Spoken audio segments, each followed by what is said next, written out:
Coordinated, episode 304, December 2025, monthly action items. Greetings, AP coordinators. I'm Karli, school counselor and AP coordinator. And I'm Abby McCrate, also a school counselor and, of course, an AP coordinator. Thanks for joining us. It's Monday, December 1st, 2025, and Karli and I are here to share what we're thinking about this month. That's right. It's December, one of the brr months. The weather is definitely cooler for most of us, and our AP coordinator duties have likewise chilled out a bit. They have, which is so great. A little time to catch our breath is always welcome. November was busy, checking items off our AP coordinator to-do list, checking rosters, checking class sections. We're like the AP coordinator version of Santa Claus, making lists and checking them twice or more, honestly. And now the present we deliver to ourselves, a little downtime, a quieter moment, some time to think ahead without the urgency to act just yet. I love that so much, Abby. It's time to rest, relax, rejuvenate, and as always, get coordinated.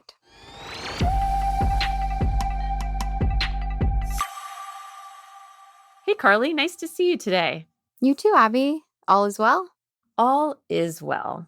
You know, we are planning for all kinds of holiday programming over here, both at school and at home. My seniors are confidently moving through college applications, and my family and I are definitely ready for our winter break. It's just a few short, sweet weeks away.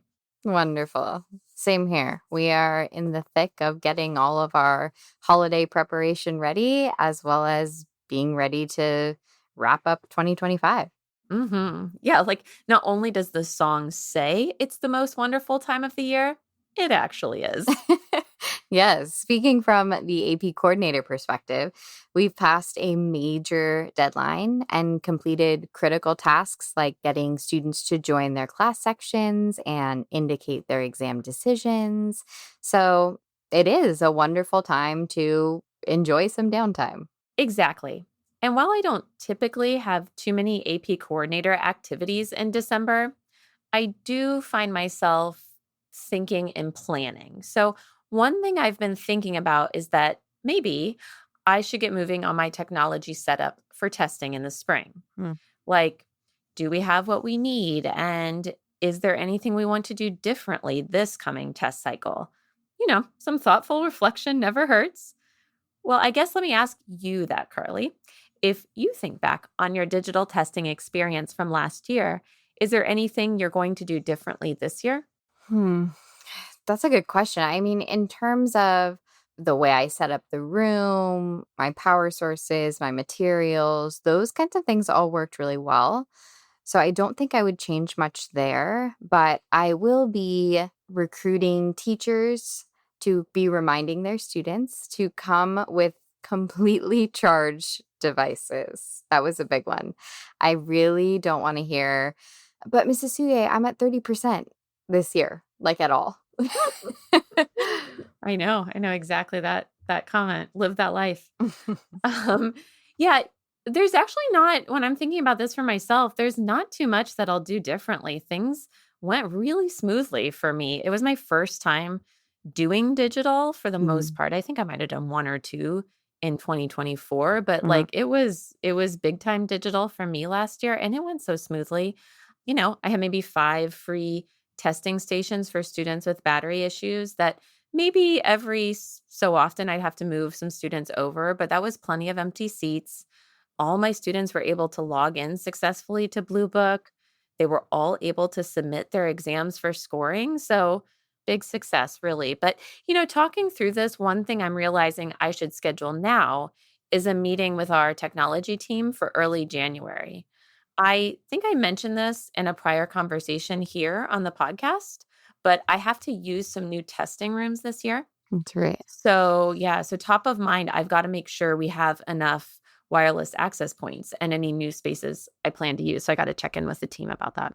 Yeah, and that reminds me that our IT staff has changed over the summer, the Mm, one that works at our school site. So I need to become best friends with them, obviously. you do. So I'll reach out to our former IT staff just to make sure I make the right connection. Get it? IT connection. Derek would have liked that one. He would be proud. This also has me thinking about technology related purchases I might need to make. I'm remembering now making a note about this last year.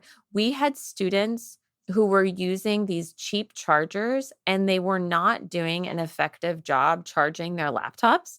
So they had to be constantly plugged into a power source. Like your Mm. comment about students being like, oh, I didn't charge last Mhm. night. I need your help. Mhm. These were students who 10 minutes into the exam, they're like, I started at 90%, but now it's down to 10. And I'm like, well, Mm. what's this Mhm. teal charger that's not at all meant for your device? Maybe that's the issue. So, note to self, I think I should talk both to tech about purchasing extra correct chargers for our students' laptops. And I also need to get a message out to students that they should be using the charger that comes with their device. Hmm.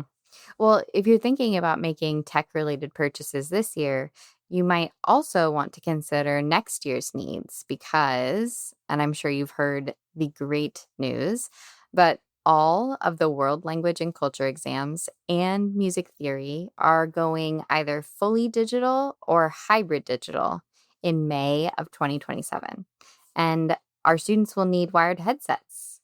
Oh, yes, I had heard that, and believe me, I've been celebrating the news ever since. I remember some back to school workshop discussions where coordinators were talking about budgeting for headsets by using their AP exam rebate. And I thought, great idea. Yeah, I heard that too. It's definitely a smart plan to start acquiring those items now because teachers will likely want their students to practice next school year well before exam time, as will we, the AP Uh-huh. coordinators. We should also point out that we put a link in the show notes to the future AP World Language and Culture exam revisions page, which is a great site to check out and learn about how those exams are changing for the 2027 AP exam season. Yes, I was just taking a look through that webpage the other day, and I saw a lot of helpful information, including specifics in the FAQ section at the end of the page about how students will be using their headsets for listening and speaking tasks in Blue Book on exam day. Mm, definitely helpful. So, Abby, any final prep related to technology you're thinking about for now? Honestly, not really. Digital testing, like I said, went really smoothly for me this past year. I'll tell you what, though, I'm definitely going to repeat my request last year that AP teachers assign their students homework for successfully logging into Blue Book once a month, Mm. starting in February. Because all of our technology prep doesn't mean much if the students aren't smoothly signing into Blue Book on test day, right? Right. That's so right. So, I mean, that's one thing I'm definitely not changing for next year because I feel like we were so successful in that because all of the students had practice. And I think I scared them because I might have said in my classroom visits, you won't be able to take your test if you can't log in. Now we know Hmm. that's not true. We know I could have done some troubleshooting with them, but why not Hmm. just put a little, little fear Hmm. there? Maybe that was also part of the recipe for getting everybody to sign in. What about you, Carly? Any last technology prep tips? I mean, I think in terms of tips, I know for me, the whole technology digital age, sometimes it can seem overwhelming. And I need to try to take it bit by bit instead of feeling like I'm drowning in tech prep and use my support team where I can as well. That's right. That's great. I'm gonna let that stand. That's a great message to give, right? Like, we have people here to help us, Mhm. and let's let them help us. Yeah. So true. Well, Abby, I say we're just about ready to take a break and enjoy the holidays. Our exam orders have been placed. We've thought about our technology needs for the spring, and now we take a well deserved rest. We'll see you in the new year, everyone, where we'll continue celebrating successes, sharing ideas, watching what's trending, and as always, staying coordinated.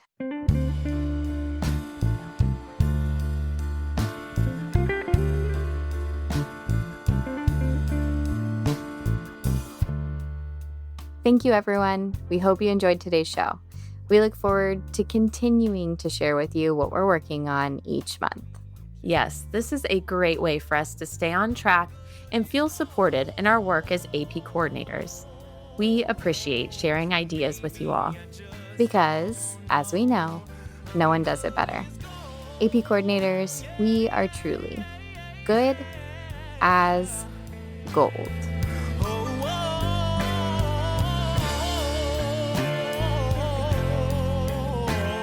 And maybe I just don't know. I'll say it over and over and over again till I believe it's so.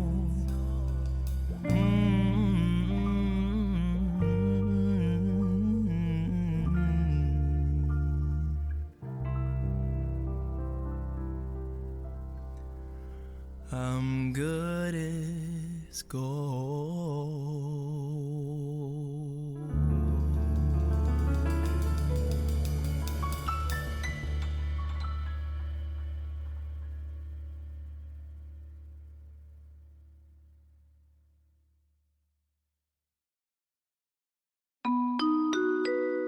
Hey, AP coordinators, are you looking for quick answers to those common tasks we do in AP registration and ordering?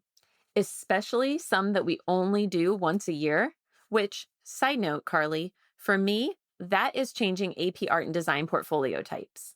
I always need reminders about how to do that. Absolutely, me too. Or would you like to teach your students how to troubleshoot their account login challenges before they come to you? Mhm. If you answered yes to these questions, have we got the place for you? The AP Coordinator Experience YouTube channel houses 4 different playlists as well as the Coordinated Podcast. That's right, Karli, and it's an excellent resource. The playlist that might help us the most is the AP registration and ordering playlist.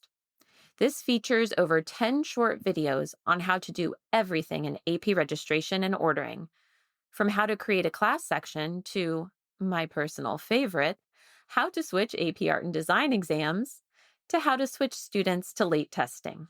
Support for AP students includes a video to help students troubleshoot any challenges they have when logging in to their College Board accounts. This is a favorite and a great way to ensure that our students are ready for exams in May. We also have playlists for coordinators, the back to school workshops, and, cue the excitement, a new playlist coming in January that will really help us out with another big topic. Stay tuned. Visit the AP Coordinator Experience YouTube channel for all these videos and more.